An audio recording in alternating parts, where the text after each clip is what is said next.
Que la paix soit sur vous, les Gaulois et les Gauloises, courageux résistants à la dictature sataniste qui, bientôt, ne sera plus mondiale, mais locale. J'ai entre les mains un livre intitulé La fin des temps, terreur et prophétie au Moyen-Âge, 1999. Les auteurs, donc, ont publié une édition de différents textes prophétiques du Moyen-Âge.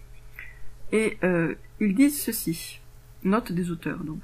Nous avons adopté l'orthographe antichrist au lieu d'antéchrist, car elle correspond à l'usage universel au Moyen-Âge pour désigner celui qui est le contraire ou antithèse du Christ, et non pas seulement celui qui précédera son retour.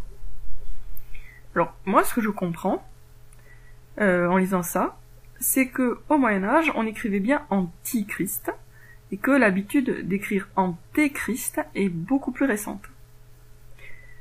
Et cette habitude, à mon avis, elle est inspirée justement par Ténébrifère. Pourquoi ? Parce que en écrivant antéchrist, du coup, le sens du mot change, et le mot ne signifie plus l'ennemi du Christ, mais celui qui précède le Christ, et donc, du coup, potentiellement, celui qui prépare sa venue. Et la signification du mot change pour suggérer qu'on a affaire à quelqu'un qui est simplement un prédécesseur du Christ. Alors qu'au Moyen-Âge, on écrivait bien antichrist, et donc il était parfaitement clair que c'était un ennemi, que c'est l'ennemi de Jésus, le contraire de Jésus, l'antithèse de Jésus.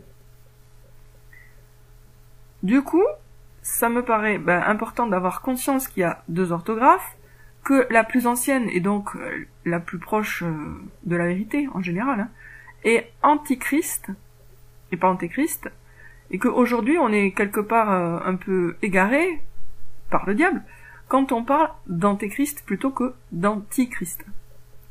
Et s'il vous plaît, ne me dites pas qu'il y a deux personnages, il y en a qu'un.